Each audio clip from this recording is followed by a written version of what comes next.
Hello ஹோஜீஸ், எல்லோரும் எப்படி இருக்கீங்க? உங்கள் எல்லாருக்கும் ஒரு வணக்கம். இப்போ தான் ப்ராக் லெஸ்னருக்கும் சான்ஸ்னாக்குமான அந்த ஸ்டோரி முடிஞ்சுது. அதில் நம்ம ப்ராக் லெஸ்னர் என்னெல்லாம் பண்ணாருன்னு உங்களுக்கு தெரியும். இப்போ அடுத்த கட்டமாக பார்த்தீங்கன்னா கோடி ரோட்ஸ் வேறு சும்மா இல்லாமல் ப்ராக் லெஸ்னரை வம்புலுக்காரு. சரி, அடுத்து என்ன நடக்கும் அப்படிங்கிறத பற்றி பார்க்கலாம். மறக்காமல் ஃபஸ்ட் டைம் சேனலுக்கு வந்துருக்கோங்க, சப்ஸ்கிரைப் பண்ணிக்கோங்க. பெல் ஐக்கானை கிளிக் பண்ண மூலிமா தினமும் போடுற ரெஸ்லிங் செய்திகளை தமிழ் மொழியில் தெரிஞ்சுக்கோங்க.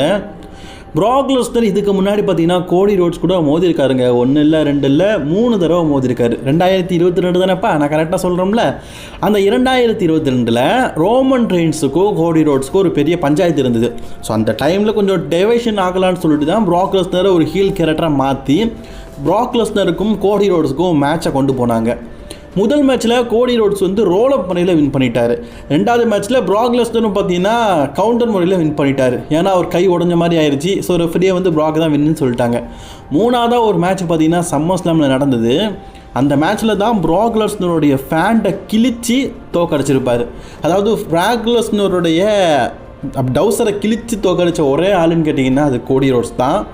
அன்றைக்கி அப்படி ஒரு மூமெண்ட் நடந்ததுக்கப்புறமும் ப்ராக் லெஸ்னர் பார்த்தீங்கன்னா அந்த ஷோ முடிஞ்சதுக்கப்புறமா கோடி ரோட்ஸுக்கு கையை குலுக்கிட்டு போயிருப்பார்.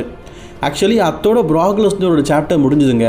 அதுக்கப்புறமா ப்ராக் லெஸ்னர் WWE பக்கம் வரவே இல்லை.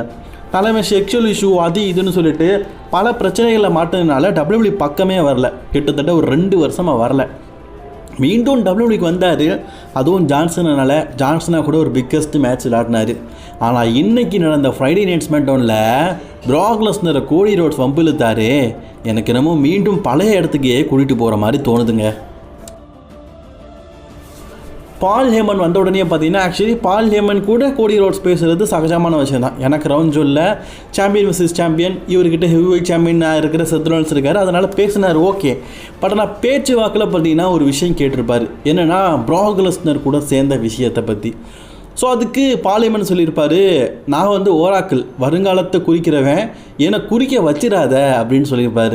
அது மட்டும் இல்லாமல் பார்த்தீங்கன்னா ஆக்சுவலி ஓராக்கிள் அப்படிங்கிறதுக்கு தமிழ் அர்த்தம் பார்த்தீங்கன்னா வருங்காலத்தை சொல்கிறவன், குறி சொல்கிறவன் அப்படின்னு சொல்லுவாங்கல்ல.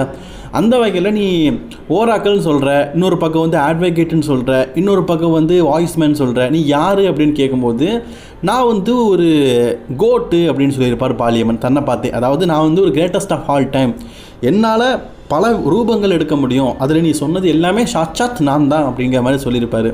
ஸோ அப்போ ப்ராக் லெஸ்னரை கூப்பிடு, இந்த இடத்துல நான் ப்ராக் ஒரு பார்க்கணும் அப்படிங்கிற மாதிரி கோடி ரோட்ஸ் வம்பிழுத்ததெல்லாம் நம்ம அன்எக்ஸ்பெக்டடு.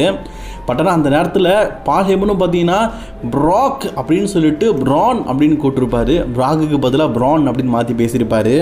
இப்போ சம்மந்தமே இல்லாமல் கோடி ரோட்ஸ் பார்த்தீங்கன்னா ப்ராக் லெஸ்னரை சண்டைக்கு இழுக்கிறது என்னை பொறுத்த வரைக்கும் அவருக்கு பாதுகாப்பு இல்லை. ஏன்னா ப்ராக் லெஸ்னர் வந்து இதுக்கு முன்னாடி கோடி ரோட்ஸ் கூட ஃபியூட் போகும்போது வீக்காக தான் காட்டினாங்க.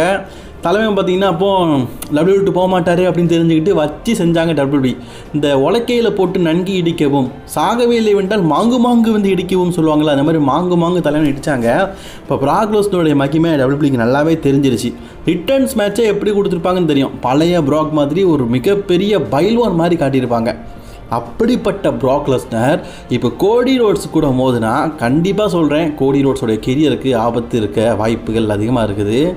ஏன்னா ப்ராக் லெஸ்னர் இப்போ திருப்பி கோடி ரோட்ஸ் கூட மோத வந்தார்னா கண்டிப்பாக தலைவன் தோக்கிறதுக்கு தயாராக இருக்க மாட்டார்.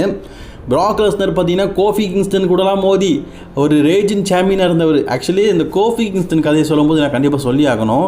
ரசல்மனியால் அவ்வளோ ரசிகர்களுக்கு மத்தியில் பார்த்தீங்கன்னா சாம்பியனானவர் கோஃபி கிங்ஸ்டன். அவர் வந்து ராண்டி ஆட்டன் கூட, சம்மோஜா கூட, ஏஜே ஸ்டைல் கூட எக்கச்சக்க ஃபியூட் பார்த்தீங்கன்னா மோதி கடைசியில் ராண்டி கிட்ட கூட தோக்காமல் ப்ராக் லெஸ்னர்கிட்ட 3 நிமிஷத்தில் தோற்று போயிருப்பார். மேட்ச் ஆரம்பிச்சோடனே எஃப்ஐ போட்டு தோற்றுருப்பார். அதே நிலைமைக்கு கோடி ரோட்ஸ் வந்து வழிவகுக்காரு போல இருக்குது. இப்போ ப்ராக் லெஸ்னர் கூட வம்புழுத்தா இவங்க 2 பேருக்கும் ஒரு ஃபியூட் வந்துடும். இப்போ என்ன பிரச்சனைனா கோடிக்கிட்ட டைட்டில் இருக்குது. தலைமை வழக்கமாகவே பார்த்தீங்கன்னா டைட்டில் எந்த பக்கம் இருக்குதோ அந்த பக்கம் தான் போவார். வேர்ல்டு ஹெவி வெயிட் சாம்பியன்ஷிப்பை வந்து இப்போதைக்கு செத்ரான்ஸ் வந்து வச்சுருக்காரு. அந்த பக்கம் போக மாட்டார், ஏன்னா பார்லிமெண்ட் கெயின் பண்ணார். ஆனால் இந்த பக்கம் யூனிவர்சல் சாம்பியன்ஷிப்பை வச்சுருக்கிற கோடி ரோட்ஸ் ப்ராக் லெஸ்னரை வம்பிழுத்தால் ப்ராக் லெஸ்னர் கண்டிப்பாக பார்த்தீங்கன்னா அந்த டைட்டில் பக்கம் போவார். தலைவனுக்கு பார்த்தீங்கன்னா 48 வயசு ஆனாலும் இன்னும் ஃபிசிக்கலி பார்த்தீங்கன்னா ஏதோ ஒரு 25 வயசு பையமாக இருக்கார். பிரான் பிரேக்கர் எப்படி சண்டை போடுவாரோ அதே மாதிரி தலைவன் பார்த்தீங்கன்னா சண்டை போடுறாரு. அப்படி ஃபிசிக்கலி நல்லா இருக்கிறவர்கிட்ட தேவையில்லாமல் போனார்னா கண்டிப்பாக பார்த்தீங்கன்னா மரணம் நிச்சயம். ஸோ WWE பார்த்தீங்கன்னா இதுக்கப்புறமா ப்ராக் லெஸ்னருக்கும் இந்த கோடி ரோட்ஸ்க்குமான இன்றைக்கி ஒரு ஸ்டோரி ஆரம்பித்து விட்டுருக்காங்க. அதை க்ரௌன் ஜூலுக்கு அப்புறமா கொண்டு போவாங்களா அப்படின்னு தெரில, வெயிட் பண்ணி பார்ப்போம். வார் கேமில் வேறு ப்ராக் லெஸ்னர் இருப்பாருன்னு சொல்லியிருக்காரு, அதே இதில் கோடியும் இருப்பாங்க. மேபி இந்த ஸ்டோரியை டெவலப் பண்ணி ரசல்மியாவுக்கு மேட்சாக வைக்கலாம்னு சொல்லிட்டு ட்ரை பண்ணுறாங்களான்னு தெரில. அப்படிலாம் நடந்ததுன்னு வைங்களேன், உண்மையிலேயே பங்கமாக இருக்கும். ஆனால் அந்த டைமில் கோடி ரோட்ஸை 5 நிமிடத்தில் வீழ்த்திடுவார். சரி, வெயிட் பண்ணி பார்ப்போம் என்ன தான் நடக்குன்னு. அதே மாதிரி இன்னொரு விஷயத்தையும் நான் சொல்லி ஆகணும். ராண்டி ஆர்டன் தான். ஆக்சுவலி ராண்டி ஆர்டன் இப்போ இல்லைங்க, கிட்டத்தட்ட ரொம்ப நாளாகவே பார்த்தீங்கன்னா கோடி ரோட்ஸுக்கிட்ட டைட்டில் இருக்கும்போது அப்படியே 4 நாள் பசியில் கலந்தவன் முறைச்சிட்டு போகிற மாதிரி அந்த டைட்டிலேயே குறுகுறுன்னு பார்க்குறது, என்ன ஒரு குறுகுறு பார்வை அப்படின்னு கோடி ரோட்ஸ் கேட்டால் கூட இந்த டைட்டை வச்சுக்க அப்படின்னு சொல்லிட்டு கொடுத்துட்டு போயிடுவார். அப்படிப்பட்ட ராண்டி ஆர்டன் இன்றும் பார்த்தீங்கன்னா 2 நாளுக்கு அப்புறமா WWE வந்திருப்பார். வந்து எல்லாரையும் அடிச்சு போட்டுட்டு கோடி ரோட்ஸுக்கிட்ட அந்த அன்டிஸ்பியூட்டட் யூனிவர்சல் சாம்பியன்ஷிப்பை கொடுக்கும்போது அப்போ அப்படியே டைட்டில் ஒரு மாதிரி பார்த்துருப்பார். இப்போ கரெக்டாக பார்த்தீங்கன்னா இந்த பீஜியத்தை போடணும், கரெக்டாக இருக்கும். யாரோட பீஜியம்? நம்ம சமீபத்தில் கூலி படத்தில் ஒரு வந்துச்சுல, சைமன் பீஜியம். ஏன்னா அந்தளவுக்கு பார்த்தீங்கன்னா தலைவன் ஒரு லுக்லேயே பார்த்தீங்கன்னா அந்த டைட்டில் எனக்கு வேணும் அப்படிங்கிறத காட்டியிருப்பார். ஆனால் என்ன தெரியுமா ஒரு பிரச்சனை, WWE பார்த்தீங்கன்னா இதை மொதல் தடவை இல்லை, 2வது தடவை இல்லை, பல முறை கோடி ரோட்ஸ் கிட்ட இருக்கிற டைட்டில் ஆவலோட ஏக்கத்தோடு நம்ம ராண்டி ஆர்டன் பார்க்குற மாதிரி காட்டிட்டாங்க. பட் ஆனால் ராண்டி ஆர்டனை ஒரு வில்லத்தனம் பண்ண வைக்க மாட்டேங்காங்க. ஃப்யூச்சரில் பார்க்கலாம்னு சொல்லிட்டு கோடி ரோட்ஸே டைட்டில் தோத்துட்டு மீண்டும் சாம்பியன் ஆகிட்டார். இன்னும் எத்தனை ஃப்யூச்சருக்கு அப்புறமா இந்த மேட்சை வைக்க போகிறாங்கன்னு தெரில. இப்போது கோடி ரோட்ஸுக்கு நல்ல ஆப்போனன்ட் இல்லைங்க என்னை பொறுத்த வரைக்கும். க்ரௌன் ஜூலுக்கு அப்புறமா பேசாமல் பார்த்தீங்கன்னா ராண்டி ஆர்டனை ஒரு பழைய வில்லன். எப்படிப்பட்ட வில்லன்னா மிந்தி கூட போக வேண்டாங்க. இப்போ ஜெஃப் கார்டிக்கும் ராண்டி ஆர்டனுக்கு ஒரு மேட்ச் நடந்தது.